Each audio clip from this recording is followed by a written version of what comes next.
woodblock player. What is that, Pearle? Interesting. You know, like a little child. You know, Convent Prep in first division, they used to have a band, a percussion band, and they gave me to play the woodblock, and it was awesome on it. So woodblock is an instrument? Awesome. I believe you. It's a classroom instrument. We live everything. That's very pretty.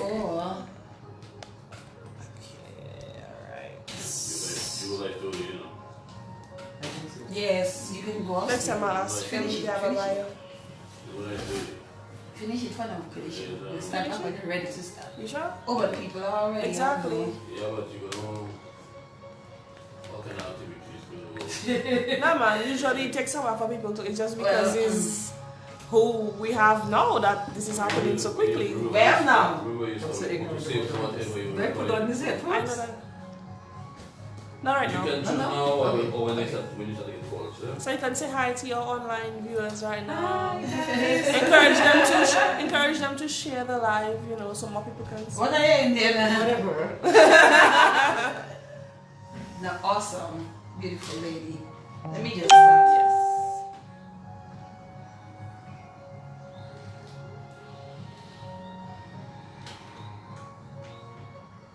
A pleasant good evening to one and all. This is the In the Spotlight radio show on the Monday of Pearle Week in Dominica. The voice is a little bit husky, but it's still me. It's still me that's here with you tonight. Just forgive the huskiness, just bypass it. Pay it no mind. Happy Pearle Week to everyone. This is Dominica, my love, my home, my Dominica. Is that it, Pearle? That's right. Wherever you are tonight, this evening, thank you for tuning in to the program. Thank you for joining us. Thank you for being with us for tonight's program. Today marked the start of Creole Rendezvous, an event that was put in place to, you could say, fill in the void of Creole in the Park. This year, as you are aware, Cable and Wireless Flow, the company that I work for, we've been doing Creole in the Park for the last 13 years. And this year, you know, following Hurricane Maria, you know, we've been a bit delayed in restoring services to our customers for many reasons, many of them beyond our control. And so, you know, we had to make a tough but necessary decision in terms of, you know, whether or not we proceed with the staging of Pearle in the Park this year. We decided, you know, that we had to put focus on our restoration efforts and to roll out our Flow Evo, fiber to the home, etc.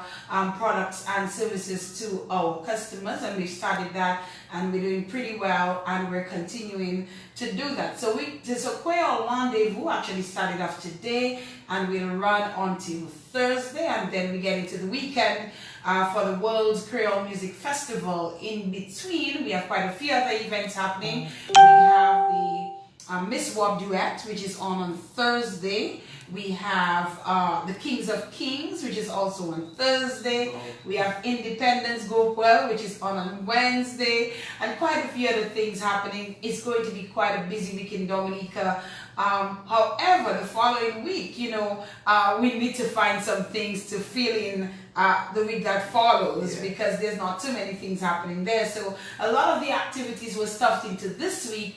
But then next week, you know, when people are still on island and will be looking for some things to do, there may not be as many for them to do. So some things need to come out from the cracks, you know, and make sure that we have some things for our folks to do, or else they'll have to take advantage of the waterfalls and the beaches and everything else and go out and have some good fun. But we're here tonight for the In the Spotlight radio show. If you're just coming from Quail Rendezvous, you're driving home, or you've gotten home already and you're tuned in and locked in, we're happy to have you tonight. If you're coming in for the season, welcome home. If you're a Dominican and you're returning home, welcome home. We're happy to have you. They call you all diaspora.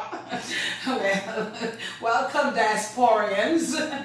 If you're visiting Dominica for the first time, we're happy to have you. We do hope that you have a fun time during our independence celebrations here in Dominica for 2018. It's also a reunion year. But we do invite you to stay tuned and locked in, because I have the beautiful Pearle Christian in the spotlight tonight, and we're coming back in just a while. Keep it locked. Just want to say goodnight to the folks at Josephine Gabriel and Company Limited, the folks at the Garaway Hotel, the folks who support us here at the In the Spotlight radio show.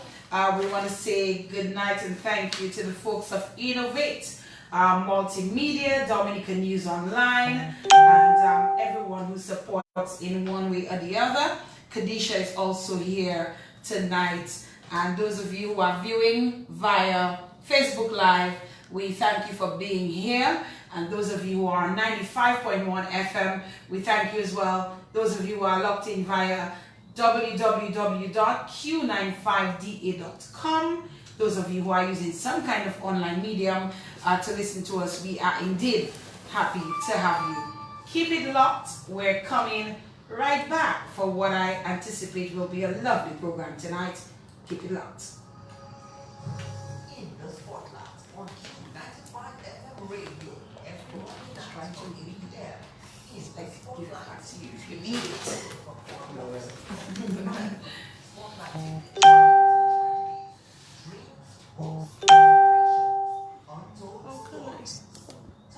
Let's put it on silent. Quick figure of the media doesn't help. You have to actually keep it on silent. How do I do that? Go back to the Okay, stop.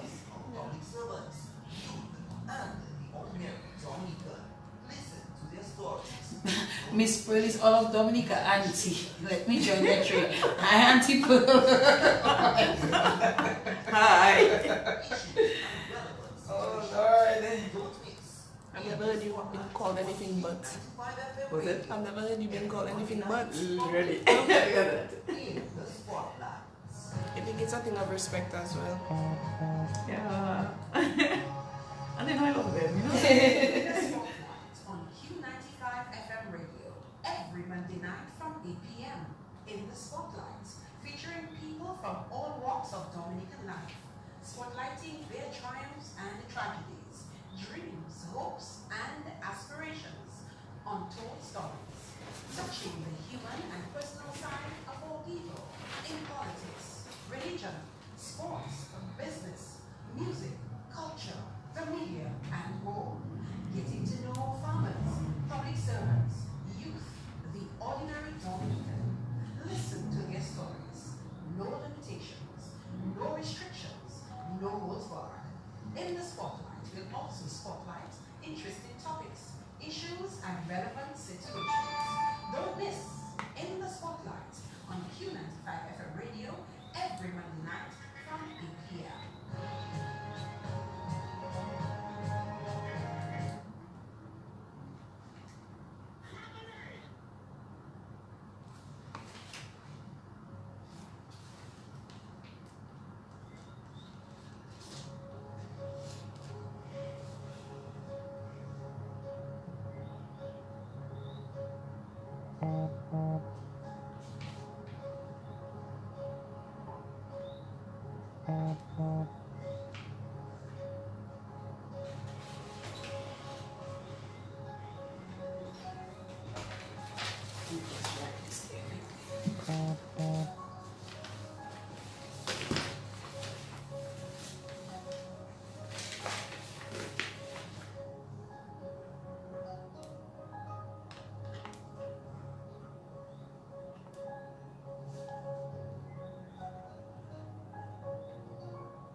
If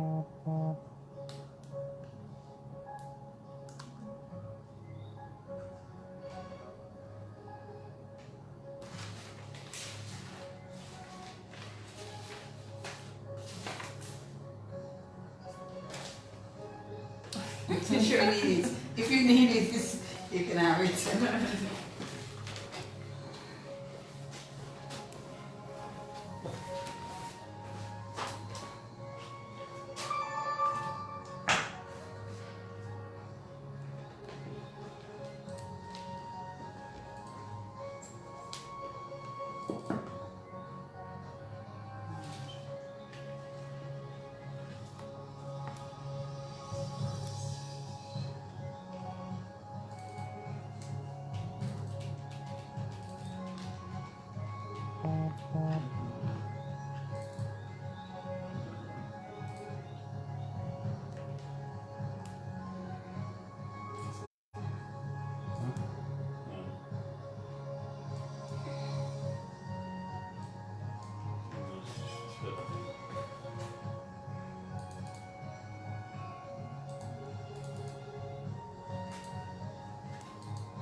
That's right. Darling, no one love for you again.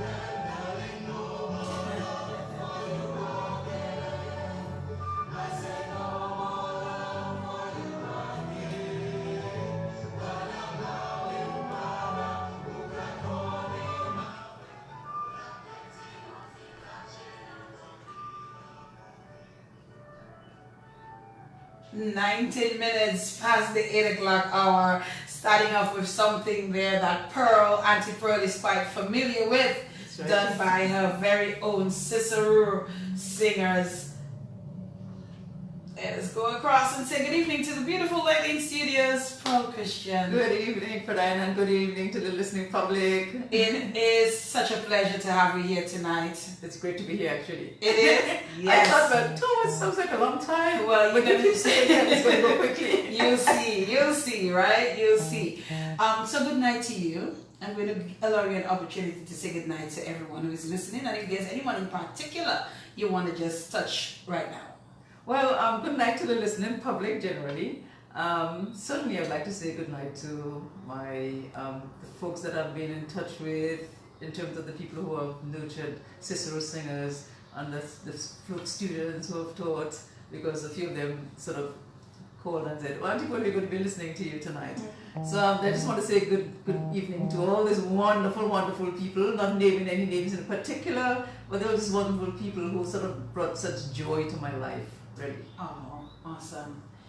You are here on a night that I've not had a program in a while since I've been doing this program, because it would have been Pearle in the Park. So normally on the Monday of the week of Pearle, I'm not normally here for a program because I just wasn't able to do it.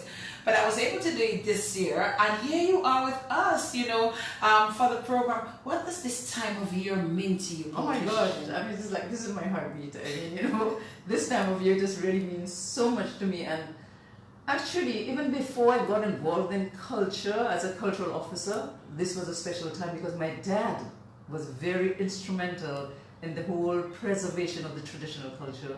He worked on, in '65 when there was this big expose that really launched the rejuvenation of the traditional arts. He was very instrumental in sort of seeing those shows, putting those shows together. And that has really been my life. As a child, I mean, I was so excited to be around him, to go to the park and hear the belly dancers, hear the music, and they would be coming down in the trucks. I remember we used to be at school and we could hear them coming in, filling up the gardens. Oh, it was just such an awesome time. And you know, from then, I mean, I cut my teeth on culture. Oh, really, wow. really, I did. You're wearing a headpiece, and I know I even see you with those out of season. Yes, because for me it's not a costume, it's a dress. Year round. Yes. Year round we I can was very see. comfortable wearing my Pearle wear. Very comfortable. I saw you recently at Mass and you had this beautiful white dress and you had your headpiece. What is it called? A gall. A Yes, gall. yes, a gall. There was no strap in your That's waist right. and It was one of everything. those loose things that they used to wear, you know. It looked very comfortable. Very comfortable, maybe a little too comfortable. You know those clothes that are too comfortable. That could be They what go I'm loose.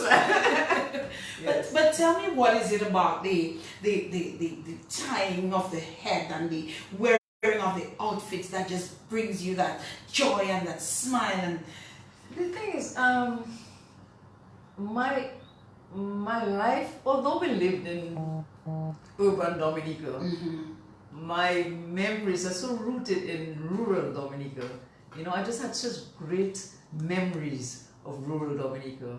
My great-grandmother, my grandmother, you'd go to visit and they would all have their heads tied.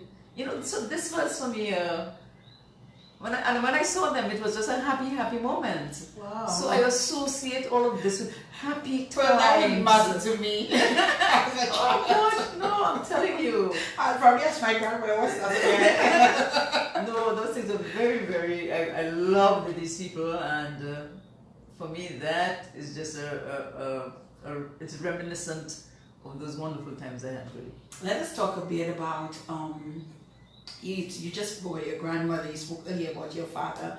Let us talk about your history. What are your roots, Pearle Christian? My dad is from, he was born in Antigua, but Oh. he came down as a child. He was brought down to Dominica, and they lived in Dailies. His mom and father, they lived in Dailies, and my mom is from Laplane, so we come from the east, southeast. Wise people, they say. I'm telling you, I hope so. And interestingly, I was really born in Granford. And there's this story that my mom was, when she was pregnant with me, she was having some problems because I think it was breech pregnancy. And they told her she had to go to town to have the baby. And they were carrying her through the Lake Road. And when they got to Granford, I decided, You're coming off ready here. to come I'm hopping out. I'm hopping off here. So I call it a crash landing in Granford with some wonderful people. I remember Marcio, and she's related to the what's her name now? Anyway, her children It was really easy, almost don't worry. adopted me as their own, you know, as part of their family. So it's really wonderful. Just remembering that I did this crash landing in Granford. In Granford. Although I mean, I'm registered as having been born in Laplane. You registered having been born in Laplane? That's how I'm registered. That's how I was registered. But you were born in Granford. But I really popped out I bred the Granford here first. On the way to the Lake Road, yes. Oh my goodness. So what did your mom tell you about that actual story? Well, I mean, they thought that I was being troublesome because she was having problems with the pregnancy. But I think it might have been just the jostling and the moving around. I just sort of straightened up and I just made my entry. Was it a truck travel at the time? No, she has been carried. She has been carried on a stretcher. Yes, a horse and then stretcher. Yes. Really? Oh, they had to walk the Lake Road. There was no transportation. I mean, they walked the Lake Road. Oh, well, no wonder. Yeah. I think you were probably annoyed. Jostling too much of that. Of Yes. all that carrying and knocking you all around That's the right. place. So you were born in Granford but registered in Laplane. And when my dad used to be a head teacher, and he was in Laplane, and then he came to town. He became the assistant welfare officer, and then we came to town when I was 1 year old. So I've been in Goodwill from that time, Grants Lane, and then from 1960 on Rose Street. So I've been there forever. Okay. We're not gonna tell them your age because I'm very happy to say I'm 63 years. I've lived 63 wonderful years in Dominica. Pearle Christian, I'm not trying to flatter you or anything, but you look nothing like you see, I'm even saying 63. I want to shave 10 years off your 63. I know that's a good thing, but anyway. 63, it's hard to believe. Yeah. You look well. Been around. You Thank look you, well. thank you. You look very well. I love my country, and I think my country takes care of me. Oh, Yes. that's a beautiful way to put it. Absolutely. Yes. Let us talk about the Christian family and the musical. My dad loved music. I mean, his family, they love music. That is, I don't know if you've heard of Pearle Christian. Ellen Christian who wrote Ellen Christian wrote the national, this music for the national anthem. That's right. That's my uncle. That's my dad's brother, second brother. And my grandfather, actually, let me just go back a little bit. My grandfather was married 3 times. His first set, he had 9 children. What? His wife died. That's what my dad is the first of the first set. Of the first set? Yes. From the first wife? Yes. No, there were 8 children, sorry. Because they were very even. Boy, girl, but right down for 8. It was like that.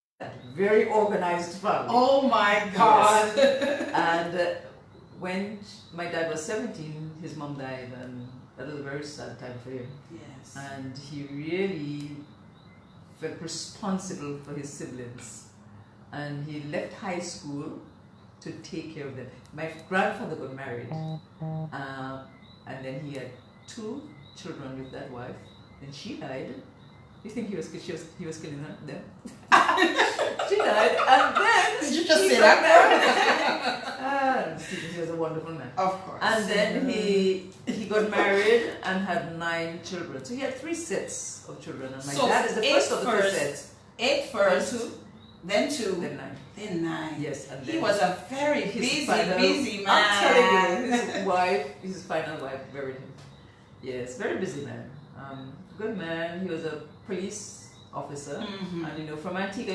In those days they would, the police, they would move them around the Leeward Islands. Dominica was part of the Leeward Islands at that time. Oh. Yeah, and they moved them around, and he got stationed in Dominica, and died here. So he was in the Elise for a long time.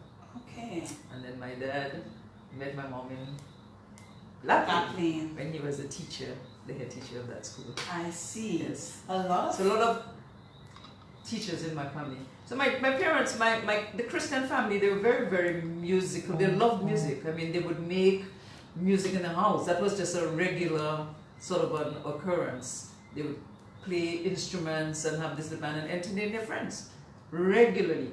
So my father always wanted one of his children to do music professionally. And that was unheard of in Dominica. Who does music? Like, who sends their child to study music? Your that's father. unheard of. But my dad was insistent. I tell you, Fernanda, you would not believe it. My father registered me at this School of Music in Jamaica. And he came back to Dominica and said, "You're registered at the School of Music in Jamaica." I was like, "What? Are you crazy?" You had no input. What? But I was really happy I had occasion to tell him, I think that was the best decision he made for me. Oh my God. He just had so much foresight and vision. I remember him saying, "Pearle, if you do music, you will be able to be of service to the country." Oh my. He said every time, yes, he did a lot of work with youth, and every time he said, whenever I went into a forum of young people, I walked in my guitar, because that was an attention grabber. So young people love music. If you want to get their attention, use music as a vehicle. And really, that is what I've done really, to use music as a vehicle to nurture young people. So I really got this from my dad. It was his idea, do music, you're going to be of service. If you can do this, you could be of service to the country. And he was right. He was very, very right. At the time, it didn't mean anything to me, but it's just in retrospect, I said, boy, he really had vision. There's no question about it. He was a visionary. And as you mentioned, there's other members of your Christian family that Absolutely. are very musical. My uncle was even more into, he was eccentric. He was really into music. He named his children after great musicians. Really? He had them playing music at a level that Dominica really wasn't sort of familiar with. But they were very, very good, very talented. And it was all because of his hard work. Sometimes, maybe people thought he was too hard on the children. But you know what? They really produced, musically, they did very well. Very well, mostly. Most of them. They all played instruments, and Pearle, when his dad died, he took on the school of music. And doing a really good, making a great contribution to Dominica, you know. In the area of music education. His daughter Leanne is maybe one of the best, pianists, I think, on the island. And of course, kudos to Len Sereno. Len Sereno was a teacher. Len is another gem. Len is another story. Len is a whole, oh my God, what a wonderful, wonderful, wonderful person. I'm so happy I had a Len in my life. And I'm sure Leanne is saying the same thing. So anyway, so all of that was to say that the Christian family was a very musical family, and most of my aunts and uncles on my dad's side, they sort of played instruments, were involved in choral music. In one way. Yes, one way. Yeah. So let us go back to when you came down to Goodwill. So you were very busy to get out in Brantford. You stopped on the way. But your family would later move to Roseau and move to Goodwill. Let us talk about Pearle as a child growing up. What kind of child was Pearle? Oh my God, I was very shy. I was very lacking in confidence. Let us talk about the lacking in confidence part. Where you felt that, I come from a family, especially my mom's side, they're very beautiful people, they're lovely. Not especially, all of my dad's side as well. And, a lot of the time I was referred to as the little ugly, but when I was at Lapland and they said, oh, look at little ugly, it was an endearment. It wasn't for them, it wasn't a criticism, It was an endearment. But was it that for you? But you see, I believed what they said. I took Exactly. it literally that I was ugly, and I felt ugly. But thanks to my parents, they made me feel very special. But my father always felt that I was, in fact, at one time he used to think that I was a chosen one. I'll never forget once, because I think he was so into getting one of his children to do music, and we all did music at my uncle's place. And we call him Uncle Stewart, that's Ellen Christian. He held me once and said, Henkel, this is the one. This is the one. So even unknowing to me, they had a plan, they already had a plan for me. Every gift I got had some G clef or music notes, little earrings as G clefs, bracelets, oh my gosh. I said, that's all you're giving me, everything. A mouth organ, everything I got was some musical. The message was there. It was there and very sort of overt as well. Well, thank God for your dad, because I'll tell you what though, Pearle, I said that to you earlier, and it's not meant to embarrass you in any way, but I always saw you as this beautiful, natural, from Quayo, just beautiful, and you don't even wear makeup, or at least if you do, maybe very little makeup, but you're a very beautiful woman, so it really surprised me to hear that at some point you actually bought into the fact that, because you were called little ugly, because everybody else seemed prettier than you within your family, that you actually internalized it and just accepted the fact that you were not beautiful. Yes.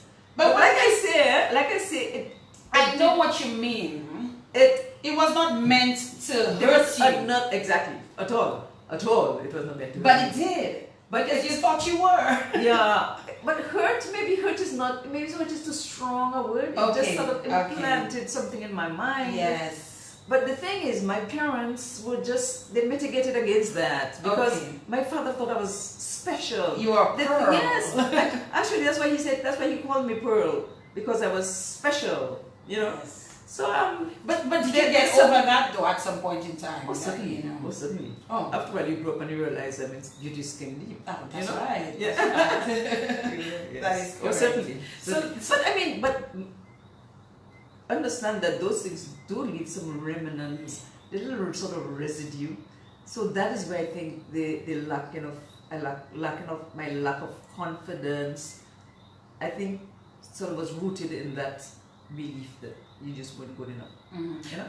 when did you get over the lack of confidence aspect? Because I see, you know, as a confident woman, Oh, well. you know, Still a little shy. But still a little bit shy. Yes. Yeah. But when did I get over that? I think music saved me. When I got into my music seriously, professionally, yes. Let us talk some more about growing up in Goodwill. Let us forget about the little ugly. Let's talk about life growing up as a child, as a young girl, you know, going to school, having friends, playing. We'll talk about when you played your first instrument and all of that in a while, but let us talk about, you know, just growing up. I always say I had a really wonderful childhood, and our family, and I think that was so for a lot of the kids who were on our streets, or on our Rose Street, you know, that area. The Bannises, the Fadels, the Williams, the Ifields, these people, this place was so full of children and so full of life. And we played as children. We went into the guava bush, and we would be on the eating guavas, until we were sick to the stomach. Constipated. I'm telling you, and then of course they had to give us the warm medicine before we went to get back to school. But we are catching La Belle. We did fun things, you know, and we really communicated. We played with our friends in the afternoons. We played with our friends, and those were some wonderful times. And we didn't just play games. We also staged concerts. My mother was so supportive. She would rig up curtains that, you know, you could use pulleys and parts, fancy things. And we'd have our friends come in and spend 5 cents to come and see our show. We'd do Hawaiian dances. We would write plays. My friend Diane Ifield would write plays, and we would act. And we would even take our plays out of town. I remember taking a play to her mom, Miss Lestrade. Took us to St. Joseph to perform our play. We did things as children. As children, there was I remember, I don't know if people remember Ray Luck. Is Ray Luck? Ray Schiff.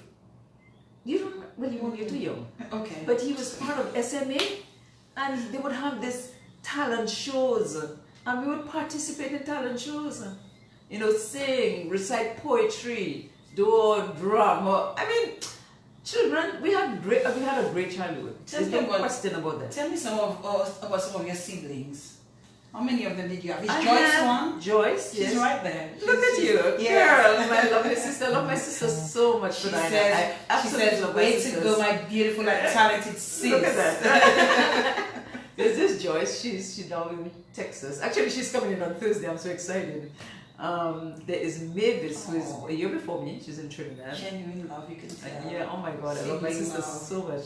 And then there's Katie, who is 7 years younger than me. She's the one who's a little different. She's the gorgeous one of the family. I just love to sit down and just look at her. She's so pretty. Aww. Yes, I love When you can hear a sister talk about another sister like that, Oh, this is I love beautiful. I love my sisters. But I Oh love my my sisters so God. much. I love my sisters so much. They're really wonderful. And my dad always said, you know, keep close to your family. And they ensured that we had a very wonderful life together. And they were good parents. My parents were good parents. We had a lot of fun. We had all our meals together. We sat together and we had all our meals together. And dinner time was our best time. My father would just recount jokes and jokes. The same jokes over and over again. My mother would just roll her eyes as a flip. Oh my God, again. But we would laugh as heartily. Like it's the first time Like you're it was the hearing first it. time. I had a great childhood. I can't complain, you know. And So only sisters? Only sisters. Only And I have some sisters. wonderful brothers-in-law. I have 3 absolutely lovely brothers-in-law. Yes, there's only sisters. And then I had 2 sisters. Before my dad got married, he had 2 sisters. There was one from Grandpa Ramona, and there was Pearle. She was epileptic. Well, oh God, she had the best legs, I swear. Pearle had the best legs. And she died. But they were more like my mom's age. Okay. You know, much older than us. Okay, all right. Yes. It's beautiful how you just capture the beautiful things about your siblings. Yeah. Your sister, she was epileptic, but She she had had gorgeous beautiful legs, I'm telling you. And one is the gorgeous one of the family, and all of that. And you say that with so much love and admiration, though. I love all my families. Like it's real. It's real. It is. Yes. True. It goes very deep. This is beautiful, very beautiful. So, so you grew up with these beautiful people and this lovely family. Absolutely. And let us talk about at what point did you catch the music bug? Okay. With all of us, the family was, hello, you have to do music. There's no ifs and buts about it, you had to do it. And then it finally came down to me, and The chosen one. The chosen one.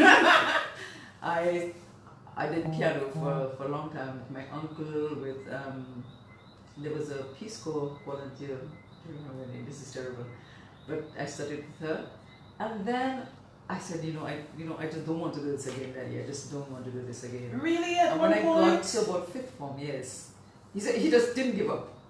But 5th form, I said, look, I don't want to do this. He just finally said, okay, fine. Then I meet this friend, Hazeland Trotter, and Hazeland takes me to her music class with Mrs. Sorrento.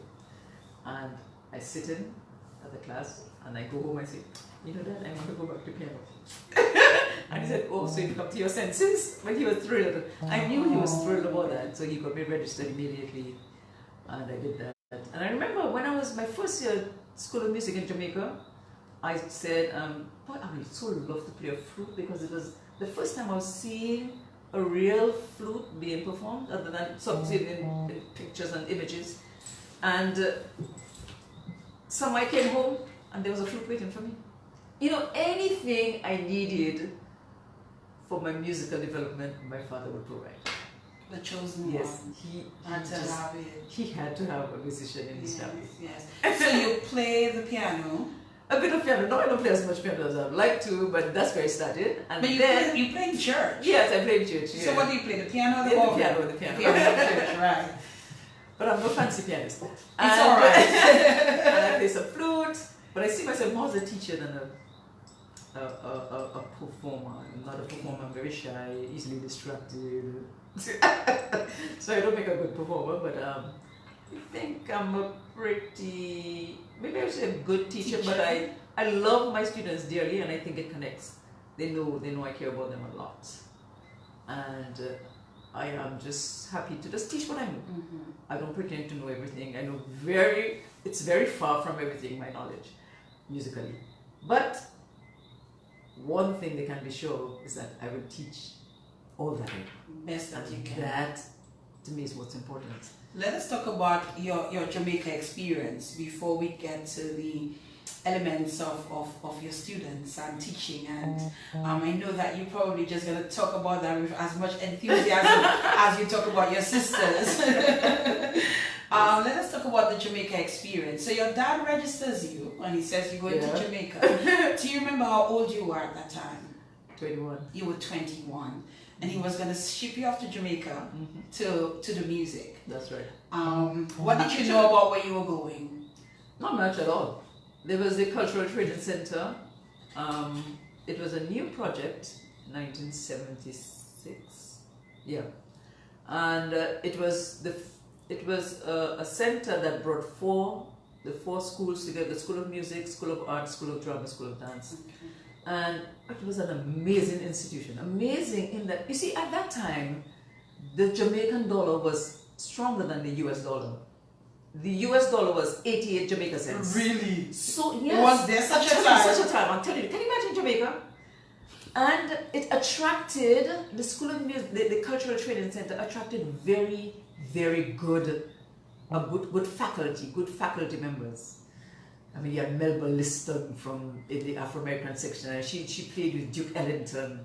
I mean, you had Pamela O'Gorman heading the music department, Jerry Craig heading the art department, Dennis Scott heading the drama department.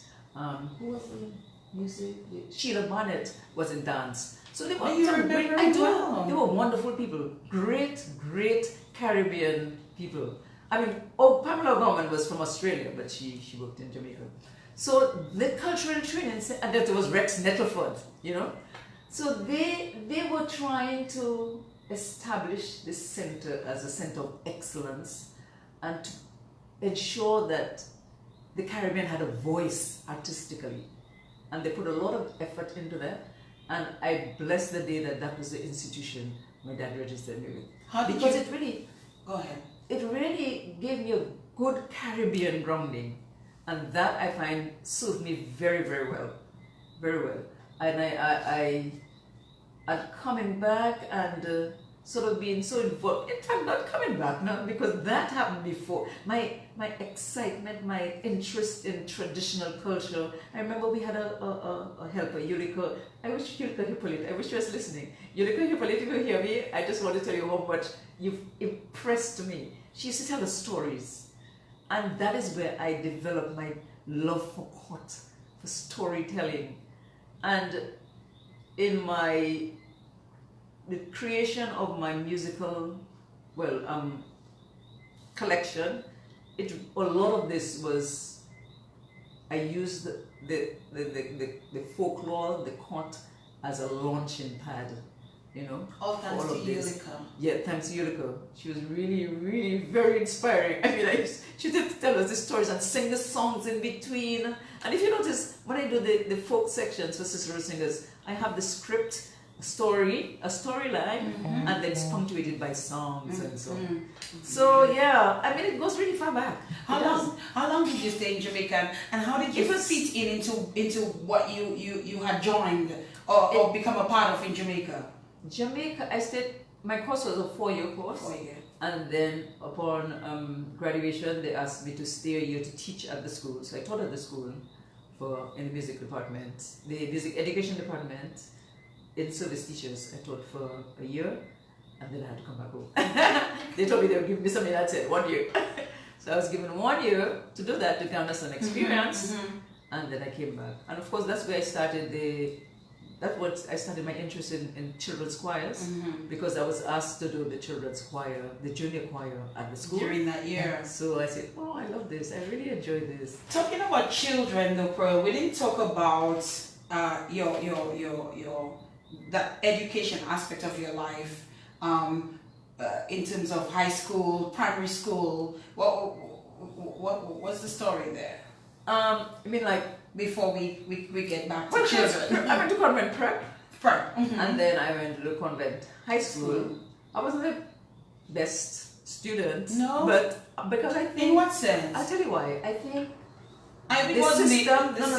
the system failed me, people like me, because there was not the focus on the arts. That is where I had my strength. Yes, c'est là où t'es fort. Oui. And but it was a good thing that just before a few years before I went away, and they instituted the Royal Schools of Music. You had formal music education, but with a private studio. So I did all my exams with Mrs. Kulzlati, and that gave me the entry prerequisites to enter the School of Music. In Jamaica? And I'm in Jamaica. Yes. And thank God, it was my dad who instituted this whole thing of the music, these Royal Schools of Music coming to do the examination in Dominica. And I say thank you to him again. Yes. You know? Yes, indeed. I'm not saying he did it for me, but well, I benefited. We're not going to say it was for the chosen one. I benefited. You're going to be the chosen one after tonight. But so high school itself, in spite of the fact that you didn't have the arts programs that probably you would have liked, to have had the experience of in high school. But I'm sure you made some good friends. Do you remember some of the friends you made at school? Actually, let me tell you, before I go to friends, there was one teacher who was she so impressed me. Amma Harris, oh my God, this is one of the architects of my life. Amma Harris, if you're listening, I love you, girl. I love that teacher so much. And she was very into theater and the arts generally, you know, because she had it was a school, the secondary schools, drama society, and they put on some wonderful plays, and Harris was like, for me, she was my idol. I remember going to first form, and she taught first form 3, and they started calling first form, the students going to first form 1, I didn't hear my name, I was so happy. First form 2, I didn't hear my name, I was so happy. First form 3, I was fingers and toes crossed, and I heard Pearle Kristen, I was like, whoa! That was so good, because I so wanted, I'd heard about her, I used to know about her, and I always wanted to be in her class, and when I got to be in her class, I said, well, you know, this was like a gift. This was a gift, and she really had quite an impression on my life, really. You know, I always say Amma Harris is one of the architects of my life. That's not a long time ago, though, Pearle, that you, I mean, you told us your age at the beginning of the program. We don't want to believe you, but all the same, but tell us what going to Convent High School was like back then. Oh, Convent was wonderful, a great, I just think of the times, recess time, like I go to the Convent High School and I see kids during recess sitting down and they're looking at they're just sitting down chatting, and recess we used to jumping around and skipping and playing carnival time, playing like we're in a band, and Convent High School was an exciting place to be. I mean, children enjoyed life. We ran around at recess time. I mean, I'm not talking about Convent Prepping, I'm talking about Convent High School. In high school, we used to play games during break time, you know. And of course, we always had, every year we had speech day. Every year, the end of the year, we had what we call a speech day, prize giving. And it wasn't like now with graduation, we didn't have all this graduation. I know that story. We had a speech day, it was like a concert. Every form had to perform, you know. So we worked towards that.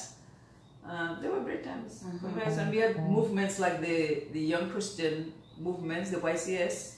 So we joined that, and we did fun things. Most memorable moment of high school, if you remember. Most memorable moment of high school. There's a thing, you know, Jean Lawrence used to be my singing teacher in first form, and we put on this musical called, what was it? Rip Van Winkle. And I will never forget this. I mean, I taught all the songs to my sisters. I remember when we used to go out of town with my dad, every time we reached, when we were going up north, every time we reached the area just past Focase, we would start to Rip Van Winkle. I mean, I cannot believe my parents just listened to this day in, day out. Nobody complained. We would sing those songs like there was no end. We would just sing the whole of the musical. For me, that was a great, great moment, just being part of that musical, Rip Van Winkle. Yep. You enjoyed that? Absolutely. You enjoyed. Who are some of the folks that you went to school with that are still friends today? Okay, like Hazelland Trotter, Debbie Shillingford, as Debbie's bridesmaid at her wedding. Odette, Mondaisy, Dana Shillingford. I mean, there were lots of lovely people. Jilly Frampton. You know, I used to be the Downtown Dancers. When I was 10, I joined the Downtown Dancers. So people like Agnes Laville, Bridget Laville, Josephine Giraud, Marina Giraud, Jilly, Odette. Oh, we were great. We had great times performing at Queen Show. The first Queen Show I went to was the Queen Show where Claudia Hill won Queen. We were performing. And yeah. Good times. Good times. It is 8:56 the time in our studios, and we are in with Auntie Pearle. Pearle question, quite a few comments coming through for you there on the program. We're just going to take a bit of a musical break. The our viewers and listeners normally like to hear especially when people like you are on, a little bit of the local music. So we're going to give them some of that and we're coming right back. You see the time? I know. Okay.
.59 is the time in our studios here. This is the In the Spotlight radio show featuring Pearle Christian, Auntie Pearle, as she's affectionately known by so many. And I can see Leanne Jolanda here typing my Auntie Mama. Great interview. And somebody says anything worth doing, and we know what the rest of us says is worth doing. Right? So Pearle, let us talk some more now about beyond Jamaica, and you return to Dominica. What do you do then? Okay, I joined the cultural division at that time. Actually, the job I got was really a job that Raymond Lawrence was supposed to have filled, and he wasn't around at the time. I think he was in Montreal. Yes, he was at Radio Antilles. He told me that 2 weeks ago. Yes. So I joined the cultural division, and is that where you wanted to go? Yes, at the time, because it was the one. You see, Alwyn had the idea of having a cadre of teachers in the arts to be part of the cultural division. At that time, the cultural division was under the umbrella of the Ministry of Education, and the idea was to go and sort of do work within the education system. So I was one of the first to join that cadre, and then Raymond came in the following year, and later on people like Pearle, Jacinta, and these people came in.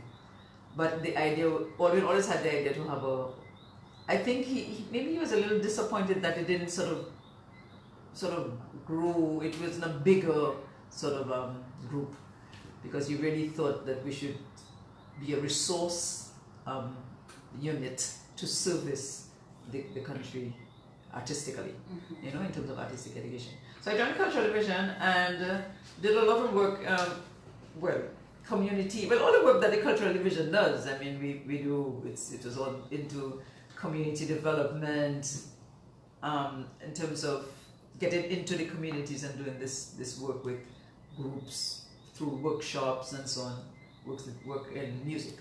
And I did a lot of work with teachers. I did a lot of my work with, because we were part of the Ministry of Education. I got to do a lot of teaching. At the time, cultural division? Yeah, yes. Oh. It was under the Ministry of Education. Okay. It was Education and Culture. And I did a lot of work with teachers, doing workshops on a regular basis. And I remember when I came back, Mr. Maynard, who was Minister of Culture, he was trying to see how we could assist. The Cairo School of Music opened in 83. And I joined, I was part of I was one of the founding members of that group. And to give assistance to the school, Mr. Maynard allowed me as a cultural officer to do one afternoon at the school, as in my capacity as a cultural officer, music, yes. Okay. So that was one way of helping the school, and a number of people benefited from that. So our scholarship program came under this. Like Mika was one of our scholarship students, and so I was able to teach her in my capacity of cultural officer. Yes. Oh, Mika is she's just, oh my God, what a wonderful child. I still can't think of when we were baby, my child. From 9 years, when she was in that studio, and Leng said, Pearle, I want you to listen to this little girl, because we need to see how we can help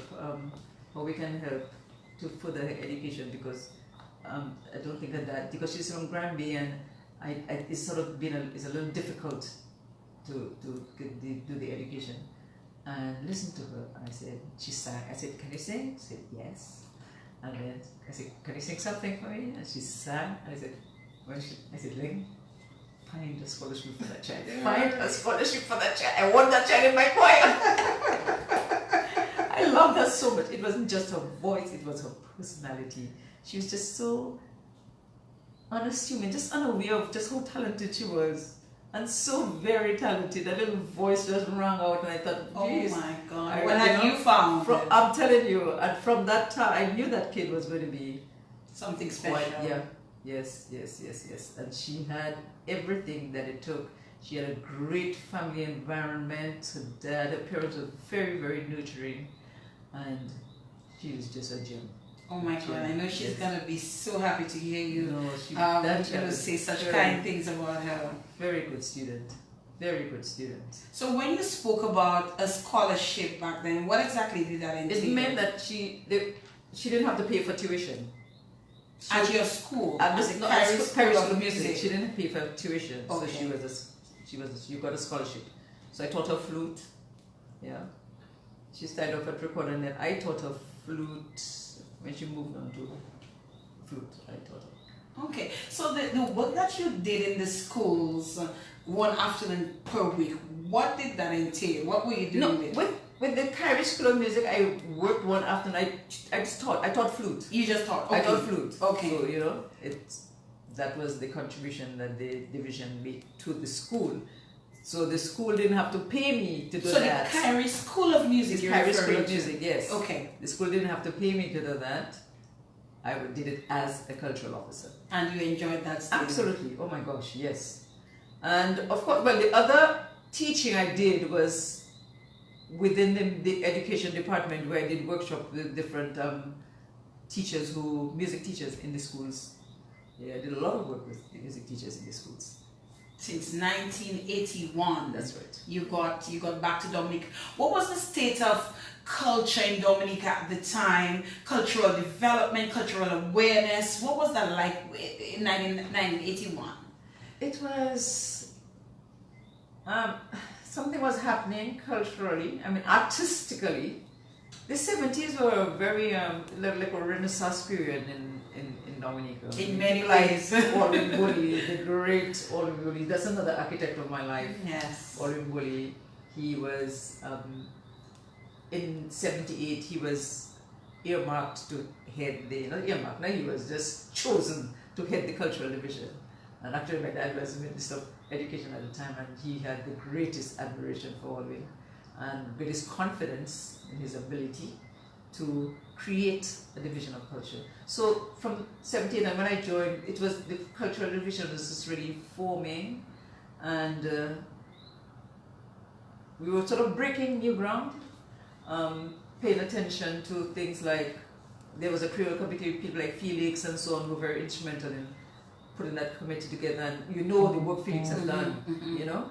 The Creole committee did a lot of work, Gregory Rabbis, Ken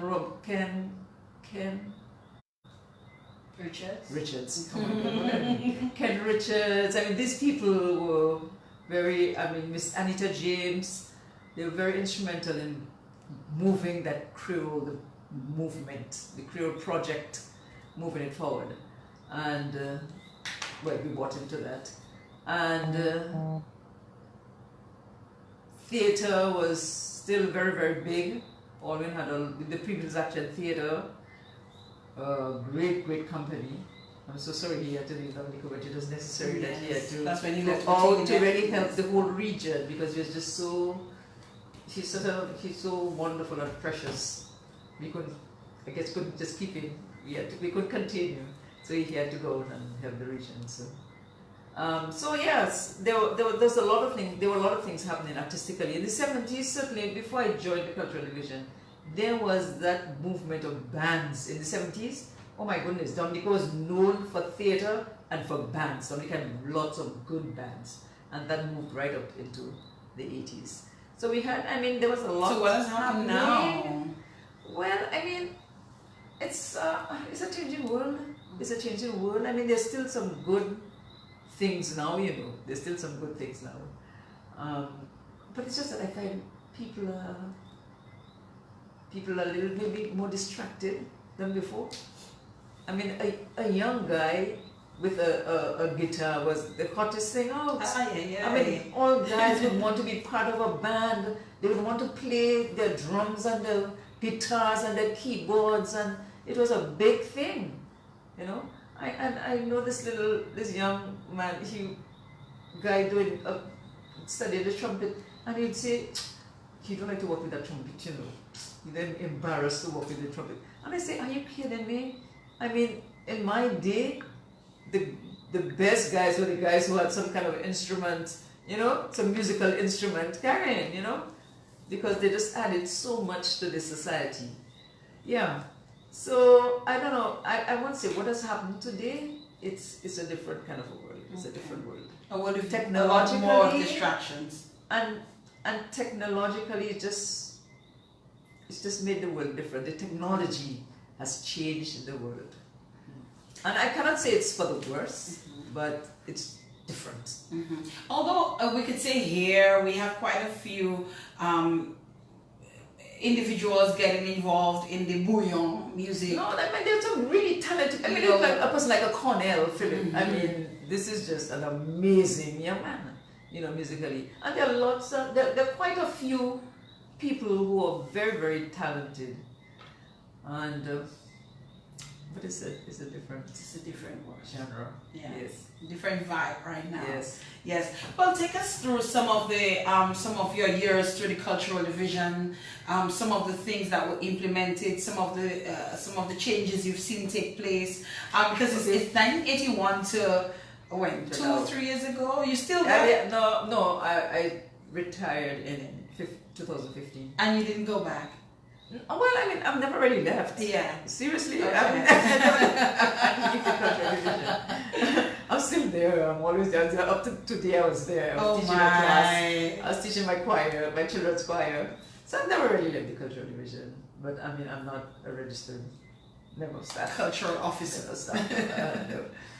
Yeah. Things changes. Certainly, the Creole. For me, that was a very significant area where there was development.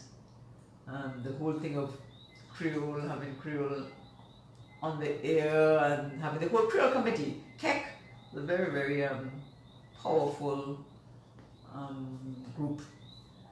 And they've done a lot. People like Gregory Jamala, they're doing the whole Creole dictionary.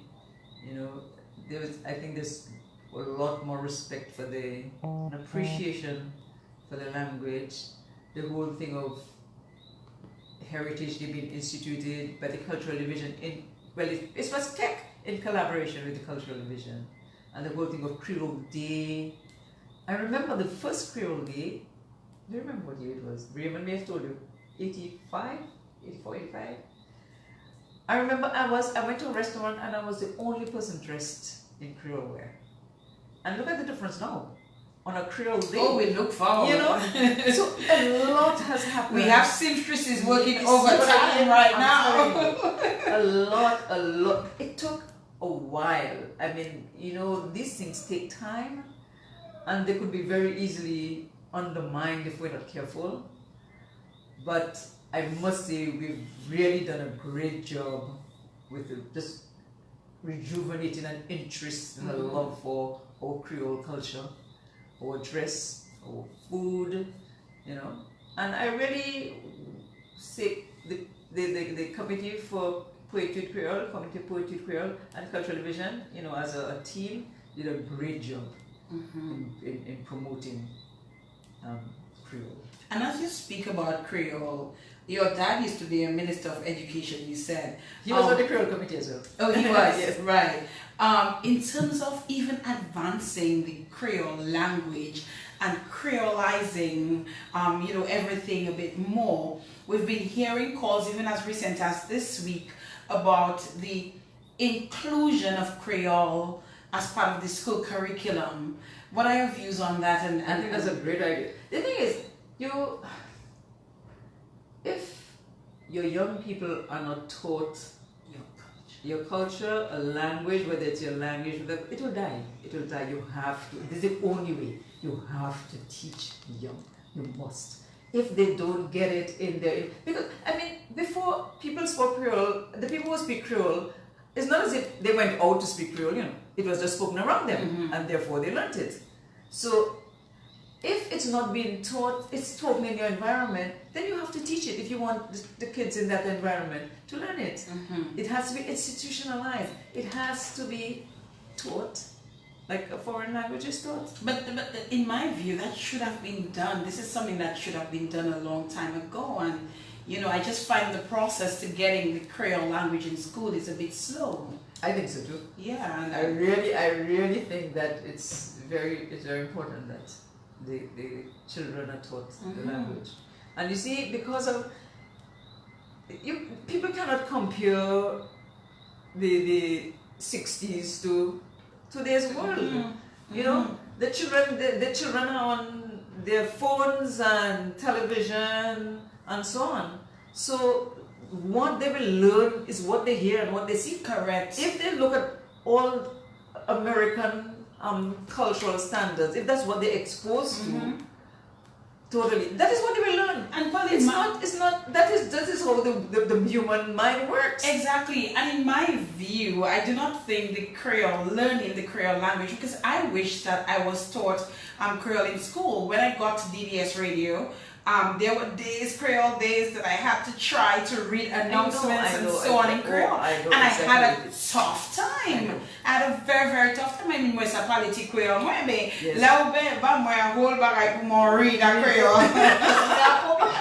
You know, so you know, if I had been taught Creole in school, then you know, when I got to DBS, you know, I would have had a much easier time, you know, doing what I had to do on days like that. And I do not think, you know, teaching the Creole language in any way is going to affect our ability to speak proper English, because guess what? We're teaching students Spanish in school. Exactly. We're teaching children French in school. Yeah. So why is it taking us so long to get our Creole into schools? Absolutely, you know, I agree. we really need to move forward. I sometimes resent it when people say, "Oh, people are so fresh, they don't want to speak Creole." What stupidness is that? That's nonsense. That's nonsense. Because you learn a language that you are immersed in. That is how you learn a language. It's either that or you actually taught formally a language. How else are you going to learn it? That's right. You know? Right. And then you have opportunity to practice. But to come and say, "Oh, they're so fresh, they don't want to speak Creole." I mean, I know some people who live in rural Dominica and they cannot express themselves in Creole. Why? Because the environment in which they're in, it's not there. They're on television, they're Facebook, they're whatever. That is Creole.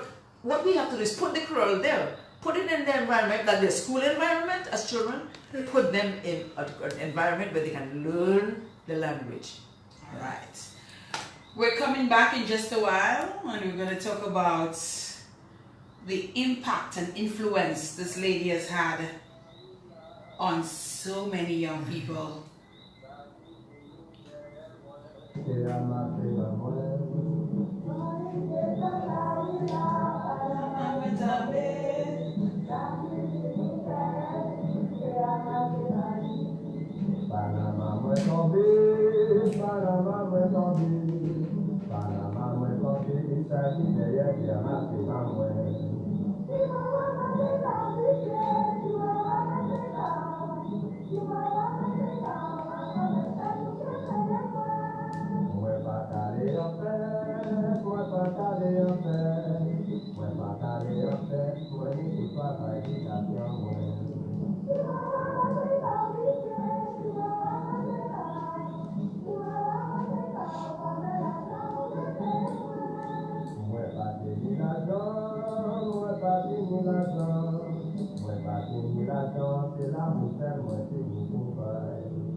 Auntie Pearle's Cicero Singers doing this one there. I have not opened up the lines, but I see my phones are lighting up, but we will take calls in a while. Just keep it locked to the program. We thank you for tuning in and for joining us.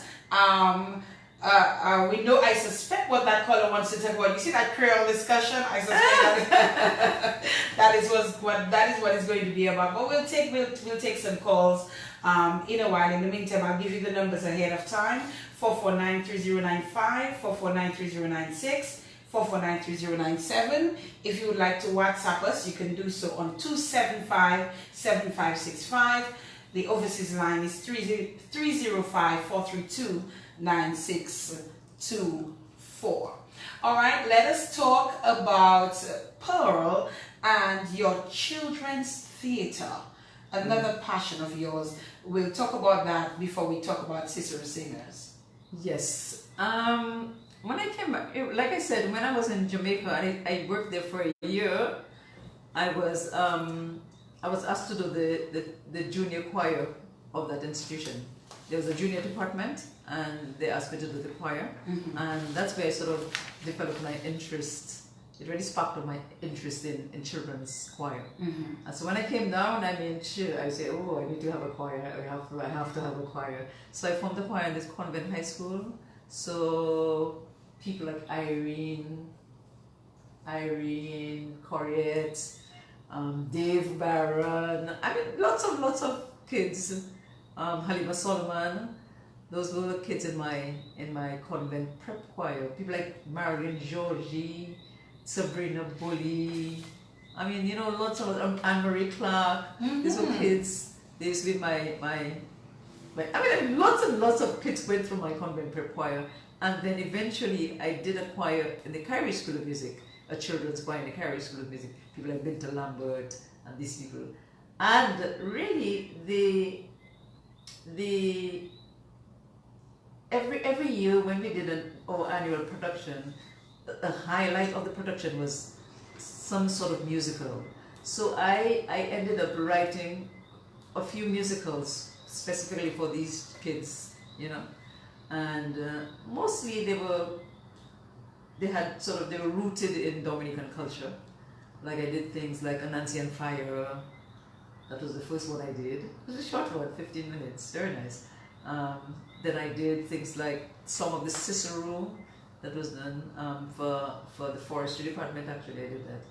And that had about 10 songs. Actually, I'm working on this now with my D for choir. I want to do it again. And then I did things like Anansi and the Pusher. It was an anti-drug musical. Anansi and the Mirrors. I did Mama Ella. I mean, there's lots of little musicals with kids, and I just had such a good time. I mean, and I said, this is work. This is work. Oh my God, I'm so blessed. This is work. I love this so much. There is a saying, there's a quote, do what you love and you never work a day in your life, I'm right? telling you, that was me, you know. So I spent, and I was very grateful to the cultural division for allowing me the opportunity to, you know, the space to do all these things. Yeah, I remember whenever I had a rehearsal, to me the day was just wonderful. It was just a great day. Whenever I had a rehearsal, no matter how the rehearsal went, it was a great day for me. And so I ended up loving my job tremendously. And I was very happy that Lang, as the director of the School of Music, allowed me the opportunity. She just gave me free rein to sort of do this stuff. And we really had a good time putting it all together. And then eventually it came to Cicero Singers, because the kids who started Cicero Singers, some of them used to be in my convent prep choir or else my Kyrie School of Music choir. So they had this sort of thirst for more, for choral music for the stage. And Michael wasn't part of Cicero Singers, but she would sing on every Cicero Singers show. She was a part of the Kyrie School of Music choir. Binta Lambert was in the Kyrie School of Music choir, and she was one of the founding members. The Irene Corriette, Asher, Mate. I mean, lots of kids who were part of my convent prep and Cicero choirs ended up being part of the Cicero Singers. Yes.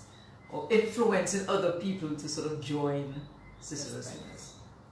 Somebody sends a message and says, "Good night, Fidines. I love this lady so much, and you know what? Receiving the prestigious Golden Drum in 2016 and sharing the same stage with her was indeed a pleasure. I also had the pleasure to do my secretarial classes by her uncle, Mr. N. Christian. I suspect that's who it is." Yes, definitely. So feel free to send us a WhatsApp message at 275-7565. Yes, it is in fact Regina. I do not have the stall on this phone, but yes, it is in fact Regina. So you started with this children's choir, and eventually you ended up with the Cicero Singers. So tell me how Cicero Singers came about. The thing is, there was a year I had, every year I used to, summertime I would do a workshop, a choral music workshop with young people, usually like high schoolers. And there was a particular year, 2000 no, it was 1993, the summer of 1993. I did this really nice workshop. And the kids, they were in sixth form and said, you know, they didn't call me Auntie Pearle at the time, it was Miss Christian. Miss Christian, can you come and help us? Portia Mead was one of the main people. She said, can you come and do a choir with us? We're doing academic things, but we need something artistic. You know, we enjoyed this workshop so much. We need something artistic. People like Halima used to be in my some of them used to be in my earlier choirs. Come and do this with us. So they invited me to a meeting. I didn't go. Said, Oh no! Oh my goodness, I don't believe you. I didn't believe them. And then they said, everybody showed up except you. And I was like, I felt so bad. I said, okay. Set another meeting and I promise you I will come. I went to that meeting and from that day, 6 from Sister Singers was born. There was no looking back. And you know, the thing about the success of a group has to do with the germ. If that germ is right, the environment is right, it will take off. And we were lucky. We had a good set of kids who came together and they were very committed and they were really thirsty for this. So it ended up being quite successful from the very beginning. And we did production. At first we started just doing like singing at their graduations, the college graduations. And then we started to do our full-length shows. And really there's no looking back. And I really revamped that group when I came back from studying. When I went to do my master's in 2000, graduated in 2001. And when I came back in 2002. You did your master's in 2 years? 16 months. No, because I did it a year plus this summer. Because it was just too expensive. I said, look, I can't take this to your business. I have to sort of cut it short. Not cut it short as much as sort of put it in. I didn't take any breaks. Okay. So, and they wanted me to stay because I was teaching, at the time I was teaching a music 101 to the education students, the first year education students, and those were huge classes. So, you could have Why? Anyway, I said, you know what, I really need to go back. First of all, they said, well, don't you want to stay? My head of department said, I can get you a job at my daughter's school, you know. I said, you know what, I really want to go back home because I have a job waiting for me. I really want to get back to Dominica. And, well, so I graduated in 2001, the Christmas of 2001, and I was home in 2002. And, excuse me. And then I revamped Sister Singers. I brought in a lot more guys. And from then I thought that the chorus had a good balance. Then on. And I think I may sort of maintain it. Because I remember in 2000 we just had 2, Webster, Marie, and Stan Richards, 2 guys. We did a great concert, mind you. They were wonderful men. But by 2002 when I got back, we had a bigger group of men. So the choir was much more balanced. You could do more different kind of music. How do you recruit? At the time we just used to recruit from the college. It was a college project. It was their project. Actually, that project was, people keep thinking that I started Sister Singers. I did not. The group decided they wanted to do that and they called me in. They wrote the Division of Culture to ask for technical assistance to have me direct the group. But it really was on their initiative. So I give them credit for that. People like Portia, Irene, Corette, Halima Solomon, there's that group. You know, Lucy, Hamlet, those were the people who really moved this project forward. And I really just was... But then I had a different vision for it. They were interested in singing. They wanted to be on stage. But I saw it as a group that we could nurture to be good, contributing citizens, to get them to be disciplined, and I was about to ask, music as a vehicle. What was your expectation of the members of that group? What did you expect from them? The best. Their best. I expected the best. you know, and I really tried. And to how give did them- you pull out that best from them? Well, you know what they started off with? Love. I love these kids. I love them. I mean, I would just, and like I say, as a teacher, I just taught all that I knew. So I felt I was just pouring out my soul to them. And I think they felt it. They felt a kind of a connect. They knew I cared about them very, very deeply. It wasn't just about caring about their talents, but I cared about them as people. And I wanted them to be their best selves. I wanted them to do well in their workplaces, at school, in their workplaces. I wanted them to do well with good examples for young people. And everything I did was sort of focused in that direction. And some really good kids, I mean, and they're very talented. I tell you, these kids come with a lot of talent. I mean, you can see the people that they produce, like the Leandra is a wonderful, wonderful yes. young lady, you know. These people come with their talent. You just have to give them the right environment in which to sort of just flourish. People like Mary Pascal and Afana and Amanda, who sort of have now taken on the directorship of Cicero Singers. I mean, you know, these are wonderful people. People like Karim Bertrand, who used to be the president of the group. Halima was a president. Irene was a president. So you had an Those are executive. great. Absolutely, yes. Yes. You had a structure. Absolutely, yes. Led by a president, and they had a good executive committee, always. And like I say, you know, I don't pretend that I have carved these kids. They came with their talents. And the thing is, what you have to be able to do is to spot the talent and just nurture it. Just nudge them. You know, it's just to nudge them on the right trajectory, and to see them blossom. You know, it's really. How old is Cicero Singers? Started in '94, so that makes them what? 24. Something like that. Yeah, 24. I'm not going to attempt to do the math. 24 years. And when did the production start? The The first beautiful production production was, that you do 96. every year. 96. 96. Uh-huh. So soon after. Yes. Soon after those productions started the started. production. Of course, the first production was very basic, lots of stuff in unison, not all of this part singing, and it just grew eventually. It just evolved, you know, and they could just do more and more and more. And of course, it's a group with a changing face, because people come, people go. And you were talking about recruiting. We used to recruit strictly from the college, and eventually we just opened out, like about maybe 2004. We opened out and we auditioned people from. They didn't have to be part of the college, or they didn't have to be college students. And such beautiful productions have been put together by you and that team of sixth form Cicero Singers.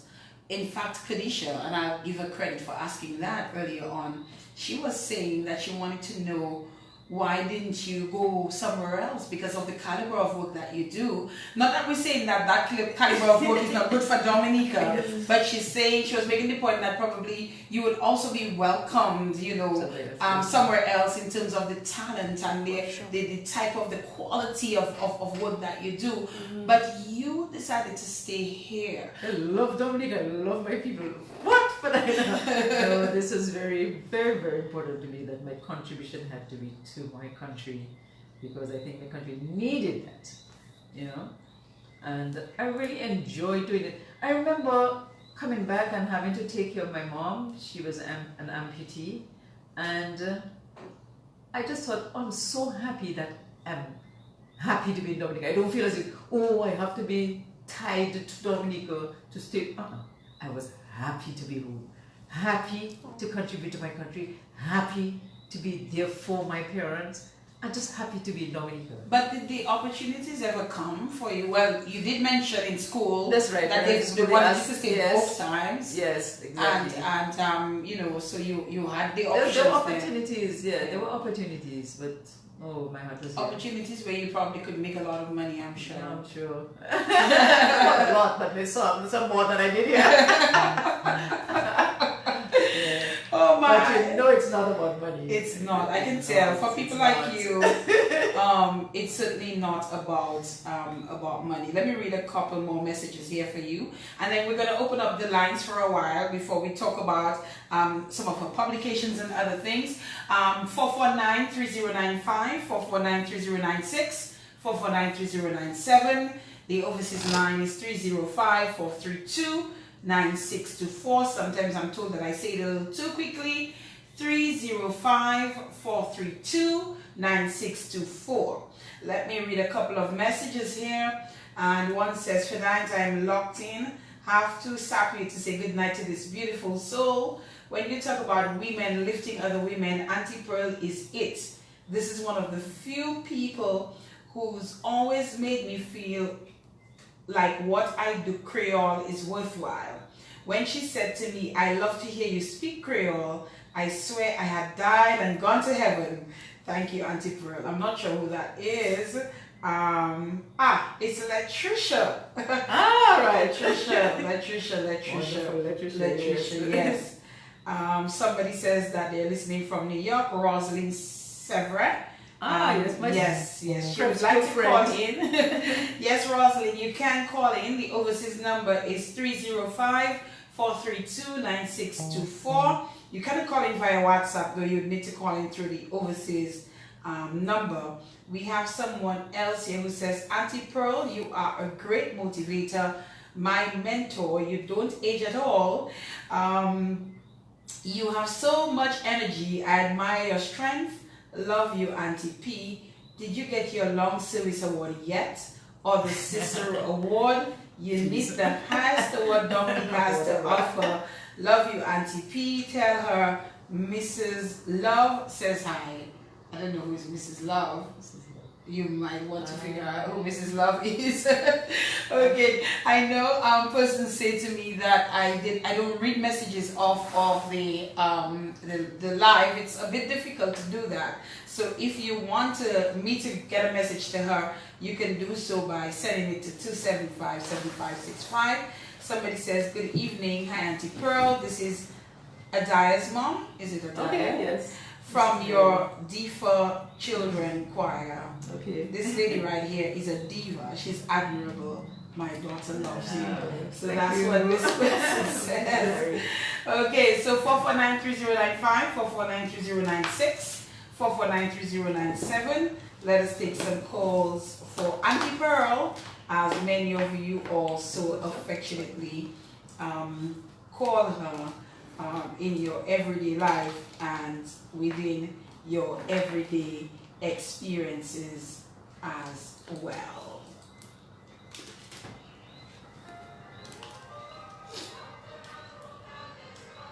Irene.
That's some music there of the sixth form Cicero singers from some of their productions, I am sure. 2004.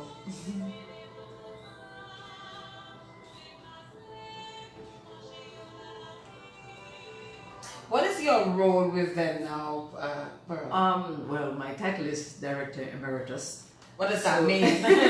Speak English to me. So, actually, I was director of Six of Cicero Singers, and I associate with the group. Like I still sit on the executive, and I work very closely with them. But we have two co-directors, Mary Pascal Afana and Amanda Lawrence, who have sort of taken on the baton. Really. And that's what it is now. But you're still involved. Very much so. You're still very much involved. Awesome. Let us talk, Pearle, a bit about, somebody mentioned Cicero Award and whatever have you. How many of those have you received? Have you received any of those yet? Meritorious Award in 2008. Meritorious Service Award. Yes, and So is that it starts with the meritorious and then it goes up, or what? How does it work? The highest award in Dominica is the Medal of Honor, and you have then the next highest is the Cicero Award, and then there's the Meritorious Service. Okay, and you got the Meritorious Service Award. So the next one for you is this. Oh no! I'm not in the league of Cicero. I'm Cicero Singers, not Cicero Award. No. There's other people like Alwyn. Raymond should be the one to get a Cicero Award. He really needs to get a so Cicero humble. Award. Look at you. Oh my God! Well, all these years you've contributed to the development of culture, and you've helped young people thrive, and you've. I mean, really? No, you're in that. You're in that. You're in that. There's so much work for Nina. So many people have worked so very hard and way more than I have done. I will leave it to your humility. That's all I'll say. Let us talk about some of your publications. Okay. What are some of the books? Actually, when I was at School of Music, I had this really very, very talented professor, and I think he may have thought I was talented too. So we got to producing a couple things. Like we did a book for classroom instruments for work in the classroom. We called it Caribbean Adventure. So it was a set of Caribbean songs that we arranged for recorder and percussion instruments. And then we did a collection of original reggae songs because we were in Jamaica at the time. And then I did they call it a song pack of number of Caribbean related songs that I arranged for classroom instruments. So I did that sort of thing, and we did a contribution on West Indian music in the dictionary, Webster Dictionary for Music. What am I saying? Oxford. Yes. Same Dictionary league. of Music. Yes. Same league. Yes. And what are you working on now? The thing I do a lot of. Well, I've arranged a lot of music for National Chorale, for Cicero Singers, composed a lot of books for my children's choirs, but I've never published those. They've been performed, but they haven't been published. And that is one thing I'd like to do before I die, to document these things properly. With all the music programs that they have, those things can be done, but I just see I just feel so overwhelmed that, oh gosh, I really have to do this. It just seems like so much work. But I think, just bit by bit, I really should do that, just to document the arrangement that I've done, because I find that there's just a paucity of arranged music for choirs, especially arranged Caribbean music, folk songs. And I think it would be a good addition to have some of those arrangements published. Yeah. Just to share with, because Cicero Singers has always been, I've always seen the students, what I call them students, as people who will, they're people who go into university, and every time you find when they go to universities, they expect them to be part of a Caribbean society, and they expect them to contribute to some Caribbean day, some Caribbean event. So I've always said they need to go up armed with cultural ammunition, I call it. Cultural ammunition. So you must go up knowing your folks, and it must be just Dominican folk songs. You must know your Dominican folk songs, but you must also know songs of other places in the Caribbean. And you know, a lot of them have come back to say, you know, Pearle, I was so happy that you taught me this Jamaican song or this St. Lucian song. I know I went in there and people say, where you know that song? And you know, they were so happy to be able to contribute to these regional bodies, you know, these Caribbean bodies. So I see the group as, to me, I see it as a responsibility, learning the repertoire of the Caribbean, the basic repertoire of the Caribbean, folk music of the Caribbean. That's very, very important. That's a very big objective of the Cicero project. You at Arawak House of Culture, and your sixth form Cicero singers, they've just finished an amazing production, and you see you had a full house, and how do you feel at the end of successful shows, and what happens when they don't do it the way you expected? First of all, I feel at the end of it tired. I don't want to see them, I don't want to see the music, I'm just tired. So usually I go, I'm a loner, I do a lot of things on my own. Yeah. So after production, usually I go home alone, and I just, okay, just good, alright, gone to bed, next one. Really? I don't even want to look at the material after, you know, it's that sort of thing. That's like me when I go to the program, I don't really want to listen back to it. Yes, I'm telling you. If it doesn't go well, I just try to analyze why it didn't go as well as I wanted it to, and see how we can just sort of do it better next time. Are you a perfectionist? I Do don't you think I'm a hold them perfectionist. to very high I hold standards? the high standards.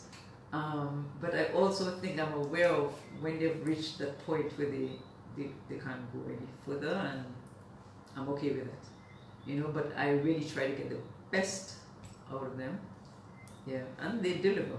They deliver. They deliver. They deliver for you most times. Definitely. Most times. Definitely. And so, although you're not directly involved in directing the group right now, where would you like to see them go? Where do you see the future for sixth form Cicero singers? I mean, I worry about the stage or state of choral music, because I find less and less people want to be involved in choral music. But I think that because they have a product that is sort of appreciated in Dominica, I'm hoping that they will still be able to attract. And actually, the last audition we did, because I sat in on the audition, they got quite a few people, so the group is up to like 30 something strong right now. I hope it lasts like that. But so I'm saying I really hope that they can continue the tradition of choral music. It's such a beautiful, beautiful tradition where you have people from all walks of life coming together, and they're just on one even playing field. You know, you'd have somebody working in a ministry, somebody working as a doctor in a hospital, a lawyer, just different people, different walks of life, and everybody's just on one even playing field, just making this beautiful sound, and it's magical. It really is magical. So I really would hope that the tradition of choral music continues, you know, and it's in their hands, so it's their responsibility, and I think they have what it takes, so I hope it continues. Yeah. Your sister says, no matter what she says, she's a perfectionist. Your sister has you covered, Pearle, all together. What about you, Pearle? You've retired officially from the cultural division. You've not technically hung your hat where sixth form Cicero singers is concerned, but beyond 63, okay, what lies ahead for Pearle Christian? With the years that I've left, whether they're few or many, I would really like to, I just go back to where I started, because I know in my heart that it is to plant the job when the children are young. So my focus now is working with young ones. So I have this children's choir that I do at the Dominica Institute for the Arts. And then in my private studio, which is the Henkel Muriel Music Workshop, I do a program with young ones playing the recorder. Okay, nice. And hopefully I will branch out, which is what I did. I mean, early when I came back from studying in Jamaica, branch out into playing the flute. So I'm at that stage where I'm really spawning a new ground. You still have a lot of fire in you, though. I think. Yes, I think so. Yes. You think so, Kitty? I do. Yeah, you definitely do, you know, and as I said, and I saw some of the comments here that some people couldn't believe that you are the age that you are, Yes. you know, but Pearle Christian, you certainly made a contribution to this Dominica that you love so dearly. Absolutely. And that you call home. As we celebrate our independence, 40 years, and we celebrate our reunion, what is the message to Dominica? What is the message to those who are visiting Dominica at this time, as it pertains to our country and loving our country and embracing our culture and learning our Creole and embracing the Creole language as well and incorporating it as part of our everyday life? You know, what is the message? The message to Dominica, the Dominicans, you particularly talk about Dominicans returning to Dominica. I'm talking about Dominica in general. Dominica in general. Those who are coming to celebrate with us, and just, you know, just learning to embrace our culture and our Creole heritage. I mean, you have to just, I mean, I don't want to sound like corny, but put Dominica first. It has to be about the country and the people of the country. And I think everybody has a responsibility to teach and nurture and care for this country, you know. I cannot find another way to put it. In whatever way you can make your contribution, make that contribution. And think Dominic, it cannot be about the person, it can be, you cannot be at the level of personalities. You have to think of the country. That country, it must be a living, breathing thing that you give your best, you give your best to that piece of land and that the people that this land produces. Really, just to give of your best to the country. It's such a beautiful country. It is such a lovely, lovely place, you know. It is. And the people, they're wonderful. I mean, no country is perfect. I mean, it has its the people that you wish were very different. But I mean, generally, when you look at this place, it's a really beautiful country, lovely people. And I really would like to see people just give of their best to the land. And Give of this, their best. at this point, a few of the activities are coming up. We have the Miss Wab and quite a few, you know, of the activities that are coming up. I can't remember when last I went to a Miss Wab show, simply because, again, you know, Creole in the Park. That's right. You know, it's normally a Thursday night, I think it is, or the Wednesday. The Thursday. Yes, Thursday. it is. And I've not been able to go to one, and probably I'm hoping that I can probably do that this year. But going to a show like that, you know, what does that represent? What is it all about? I mean, the whole thing of the traditional dress, I mean, people like Sissy Cordero, they really worked hard at trying to get Dominicans to appreciate the national dress.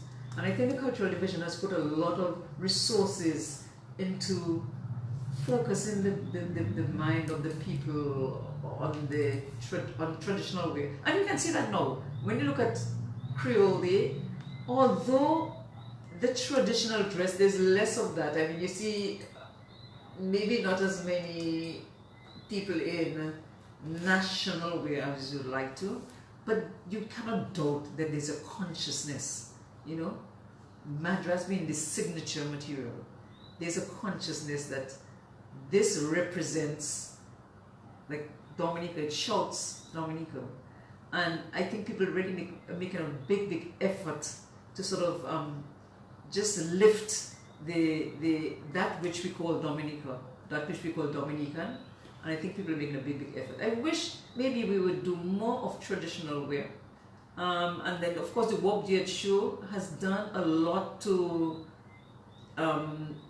develop awareness or encourage awareness of the national wear and how the authentic wear, how it is done, how it is carried. And I think that show has done a lot. I mean, even in New York and Canada, I mean, they're doing a great job. People like Frances with the committee, Lorraine Delsol, these people are doing a great job in promoting the national wear. I mean, it's just really, really wonderful. It's really, and you must admit that the cultural division really has sort of gone all out to see to it that we make sure that the world knows that this is Dominica. This is Dominica, this is ours. And you were part of that beginning. And I You were love part it. of that beginning. You were part of that beginning. All right, so we're getting ready to bring the curtains down on our program tonight, but we have a caller on the line. Hello, good evening. Good evening. Good evening. Very good, thank you.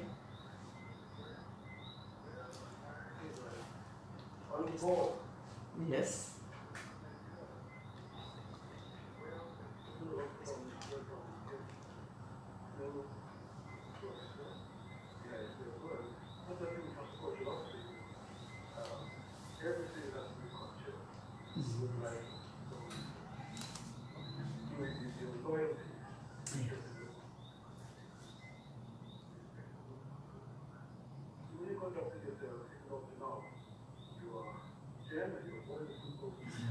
Thank you very much.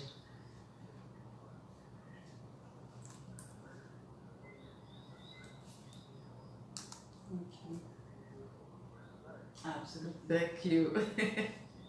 Accepted them with a gracious heart.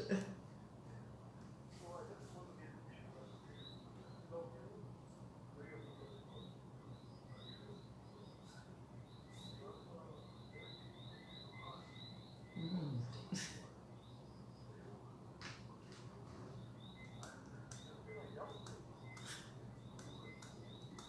63 years young. Yes.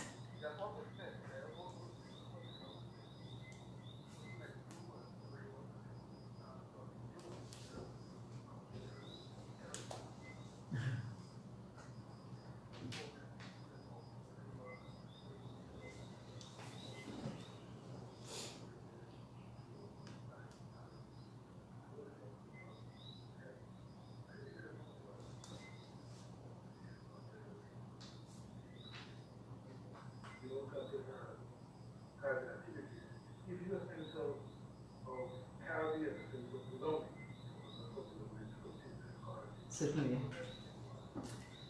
Thank you, sir. Thank you, sir. Thank you. All right. Overseas line, good evening. Good evening, Padina, Sanapet. Muela, sa cafete.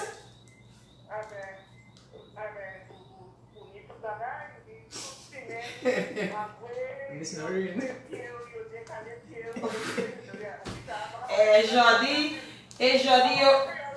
Jodi, yo fait voiture moi tout. Jodi, oui. Miss Noreen.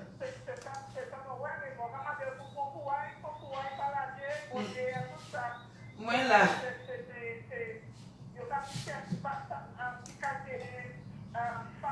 Oui, c'est oui.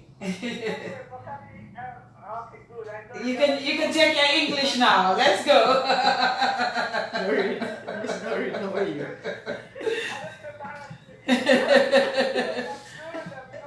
Wonderful. Aren't you coming for the season? Can we expect you?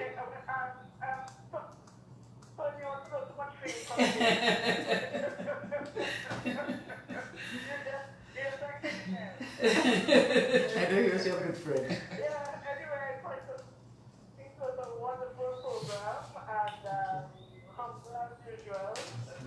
You don't think that you are able to get this interview. I think you have won that. You've done a lot more to the award interview. You can say what you want. I know you and I know that's who you are. But it was a wonderful program and I enjoyed listening. So yeah, more Thank- Creole and Fest. Thanks, you, Noreen. Fez. We miss you. Thank you, Noreen. Thank you. Okay. Hello. Good evening. Good evening, Sudaina. Good evening, Auntie Pearle. Good evening. Sudaina, thanks for shining the spotlight on Auntie Pearle tonight. Oh, my pleasure. She is a genuine Dominican Pearle, and everybody loves her for that. I want to thank her too for contributing to the formation of all the young people that have gone through her school, her classes, and of course the Cicero, and that includes my Richard Felix, who is in Oh my gosh. Oh, lovely, lovely. Mrs. Felix, how are you? Yes, well, we love Risha. All right, maybe she's gone by now. All right, somebody says here, Auntie Pearle needs to tell her student Manny is way past his bedtime. Oh my He gosh. refuses to go to bed because he wants to listen to his Auntie Pearle. Manny, go to bed.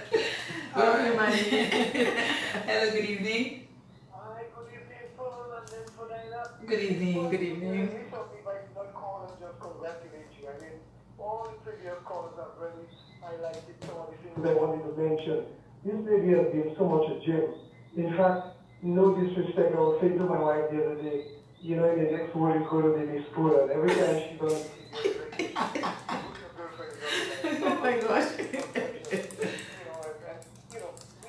not very often we find people like Pearle and a nice show.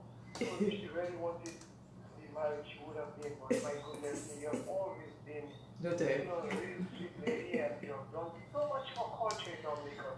And I'm listening and I feel like goodness, my special friend. I might have mentioned that before to her, but then we continue to do what you're doing. You look as beautiful as you've always been. So Thank beautiful. you. And see you just splendid. Every time I see you, oh man, the joy comes to my heart. Wonderful. Thank you. Thank you so much. And he actually mentioned kids, Pearle. So you do not have any biological children, but you have tons of them. Tons of them. Hello, good evening. Hello, good evening. Good evening. New York? Hello. From New York. Can you hear me? We Rosalind? can. That's what's like Rosalind. Yes. Yeah, Rosalind. I'm looking at Pearle. I'm so happy to see Pearle. You know, that's the closest I've seen you in years. It's been a while. So it's really pleasure for me to see you, on this audio here. Yeah. So I'm really enjoying this interview, and it's really up my ass because right now, yeah, can you hear me? We Yes, can hear you. perfectly. Yeah, I can say I'm really enjoying this interview. I'm so happy that to see Pearle after so many years. So it's really a pleasure. And especially when you spoke about Creole, the Creole in the school. I remember in an interview with Martin and also TBS over the years. 2005, I did an interview with Martin, I think. And that's one of the things that I mentioned, that we are stranded in Dominica, that they're not teaching the Creole in the school, or it's not being spoken in all the homes. And I did also make a reference, because in the States, in New York where I am, you find a lot of Spanish kids, they speak just their language, and if they're home from the time they're little kids. So they are very bilingual, and I mean, you find other nationalities too, their kids are very bilingual.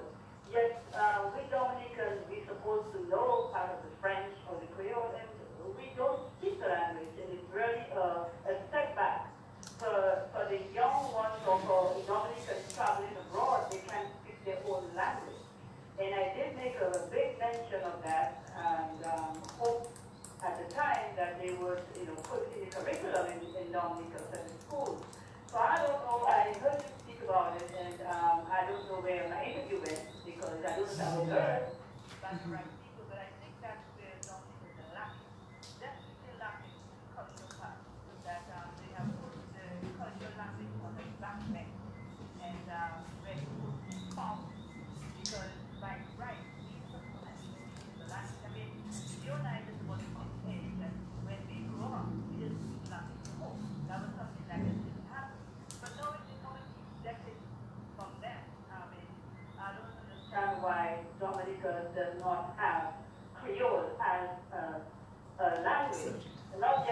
true. okay, there's not people whenever or a cultural day, like Creole day. But before the children supposed to be walking to the class to say they talking bed, whatever it is, they're supposed to say like a real It's like a fit. class.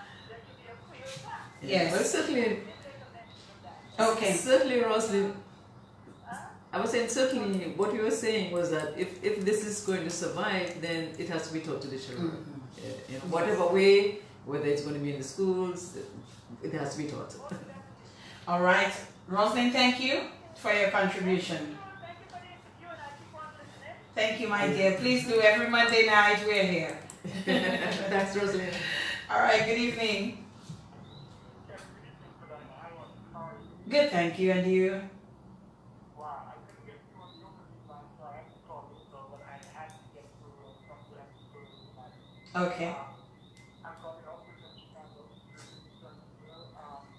I must say, she's somebody that has definitely touched my life from convent prep all the way up to 6 Oh. And this is. and some of the workshops and that and everything with them. What happened about her is that she definitely is excellent at everything. And that is something that I'm very grateful to her for. She was very secure with us and was a very Oh, ow. You know the boys. She was all about the quality of the work. And even after we left her classroom and we left her lab and we still there, she still was always supportive of us. I remember I had to come and tell me that there was a plan to do things for a wedding. And I mean, so I went down to Pearle and said, that's where I'm supposed to sing this thing. And I need you to listen to it and give me pointers and things of that nature. And she still did those things for us, although we were long gone from her classroom. You know, so that's the kind of gem that she is and a national treasure. I would go as far as saying that. And you know what, just, you know, a lot of us, we still hold her yesterday together for her. So I just want to take the time and I think it's good to hear from her life story. Some of the things that she told us. Yes. Well, that's so sweet of you to say all this. And I still remember you very dearly, that gorgeous operatic voice of yours. Oh, la, la. Phantom of the Opera. Thank you. Thank you. Bye-bye. We're going to take this final call. Good evening. Hey, good evening. Good evening. This is Edmund Del Sol calling. Oh my God, my lovely brother-in-law. Oh. That's all my gorgeous sister. My wonderful, wonderful, talented brother-in-law. Yeah, I just want to tell you that I've been watching you since you came on as your usual beautiful, classy, and intelligent. So, Look at you. and I have an idea Uh-huh. that, like you, I think Felix Henderson would be a great chairman emeritus, or whatever you want to call him. Or else spread Creole in schools. That's a significant thing in your career. For you. In Dominica, what do you think? Well, I mean, Felix was really, really instrumental in moving this. Okay. Moving this whole career project forward, and I'm sure he'd be very happy to do anything that would sort of further develop the project. Is he gone? Yeah. All right. So we'll take this final one and then we get ready to wrap it up. Good evening. You're welcome. I see you were being persistent, whoever you are. Oh. Whatever. At least. Jeff. Yes. Always listens. Jeff Joe, man. Mm-hmm. But you know, all I can say is very, very, very short. Well done. Thank. I stay for Thank you, Jeff. Awesome. That's Thank so you, sweet. Jeff. Thank you, The Jeff. Joseph family has been very close to the Christian family. Yes. We love you. Thank you so much. Bye.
As we wrap up with the Trisha Balthazar says, well done for Dinah. She was one person I truly wanted you to interview and you did a phenomenal job. She is indeed an unsung heroine. She says, not a hero, but a heroine.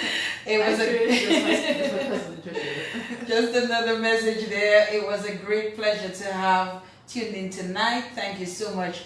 Pearle was wonderful. Is and was wonderful. Thank you. I think that was intentional.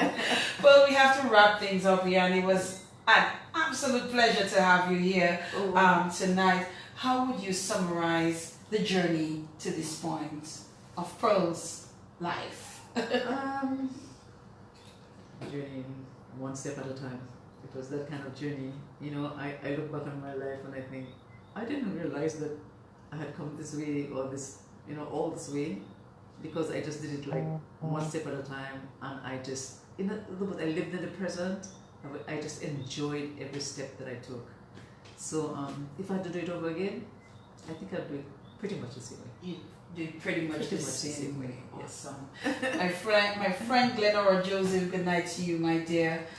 Thank you for listening tonight. I know you usually make the effort, and everyone who makes an effort to listen on a Monday night. I have persons who say to me, you know, sometimes I'm so hooked I can't move, you know, I have to leave what I'm doing and I'm just hooked. So we really thank you. It's because of listeners and viewers like you that we're able to keep this going. What sense would it make to be here on a Monday night with no listening audience or no viewing audience? So thank you so much. For your final words as you say good night to everyone. Well, I just hope everybody has a wonderful independence season. You know, like this is my time of the year, and I think it should be your time of the year as well. You know, Dominica is a great place, and let's just make it, give our best to this country. It's very deserving. The people are deserving. Thank you. And you are deserving. Thank you. By the way. Thanks You were awesome. Thank you. It was my pleasure. Trust me, it was my pleasure. I told you I'm not normally here on a Monday night around this time of year, but you know, sometimes it's even difficult to do programs during the month of October generally. Yeah. You know, when you know, there's other things happening. But I'm so happy I was able to do this tonight. Thank you so much for that. Yes, you're more than welcome. I was thinking of probably taking next week Monday off, but we'll see what happens. People get very upset with me when I take one Monday off, you know, but we'll see what happens. We may fit in somebody to be here next week Monday, or I may just take next week Monday off.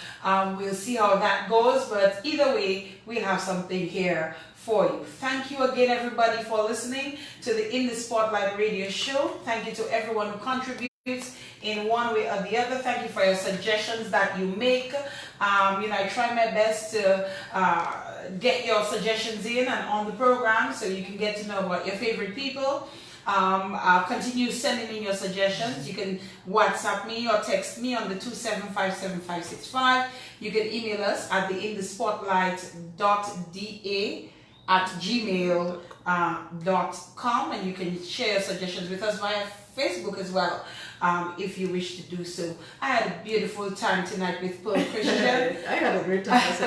Was it Khadija? Yes. Khadija and Khadija. Yes. And Sutanda, thanks for having me on Q95. Thanks for having me. Absolutely. It was an absolute pleasure. It was a joy to have you. You made me laugh a bit sometimes during the course of the program. Thank you so much, Pearle Christian. And I know your sister singers and your young students and everybody else, we're very proud of you tonight. Oh, that's nice. Thanks. Our Dominican Pearle. Wow. Hopefully next week Monday we may be here. If not, please just understand. It's just a little time off. You need that. I have some catching up to do with school, that's for sure. Wow. But it's it's good stuff. I enjoy being here.